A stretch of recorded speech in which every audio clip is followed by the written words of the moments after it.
দিদি, আজকে 22তম আন্তঃবিদ্যালয় নাটকের প্রতিযোগিতা হচ্ছে।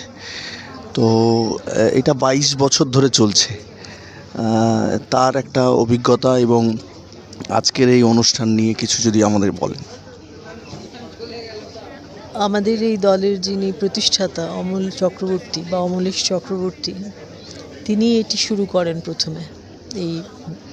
প্রথমে বিদ্যালয়, বিশ্ববিদ্যালয়, মহাবিদ্যালয় সবেতেই হতো প্রতিযোগিতা।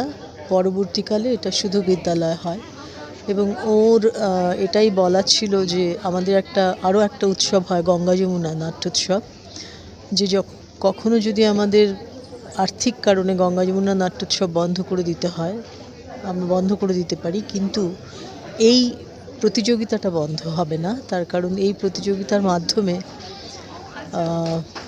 আগামী প্রজন্মের নাট্যকার, পরিচালক, অভিনেতা এবং সর্বোপরি থিয়েটারের দর্শক সেটা তৈরি হবে। সেই কারণে এটা সবসময় যাতে হয় সেটা উনি বলেছিলেন এবং আমরা সেটাই করে যাচ্ছি।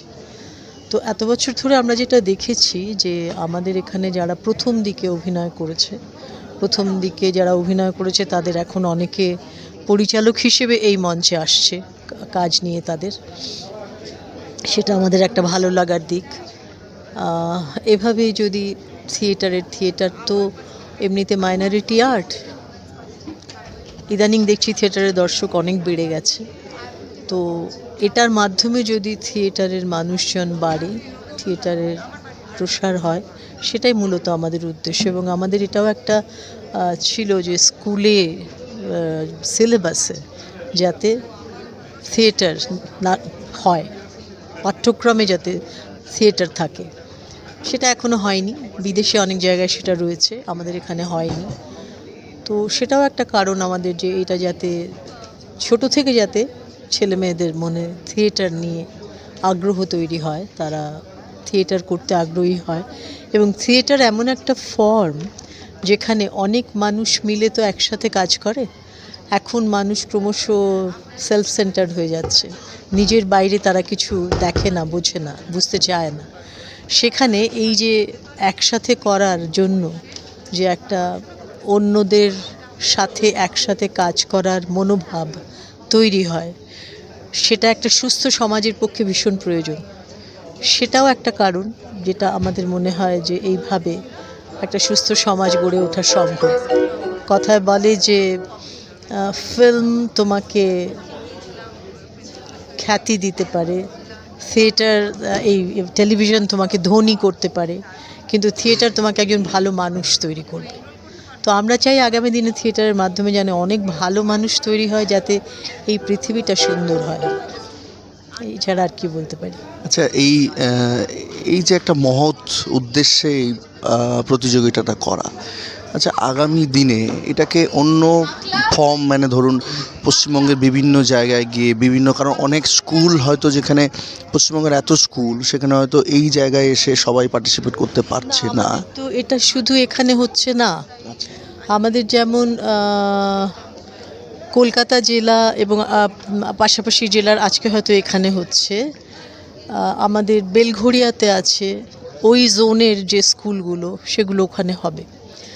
হলদিবাড়িতে হবে, নর্থ বেঙ্গল এবং অন্যান্য ওই দিককার যে স্কুলগুলো তাদের জন্য।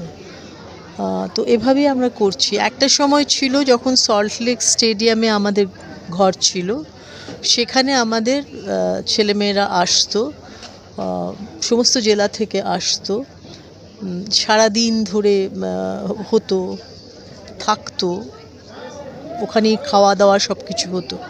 তো সেটা যেহেতু সল্টলেকে, ওটা আমাদের 2017 পর থেকে আর নেই, তারপরে আমাদের ছড়িয়ে দিতে হলো। এবং তখন আমরা যখন প্রথমে বলেছিলাম শুধু এখানেই করব, তখন বিভিন্ন জেলার স্কুলগুলো থেকে আর্জি এলো যে আমাদের এখানে এসে করুন, আমরা ব্যবস্থা করব।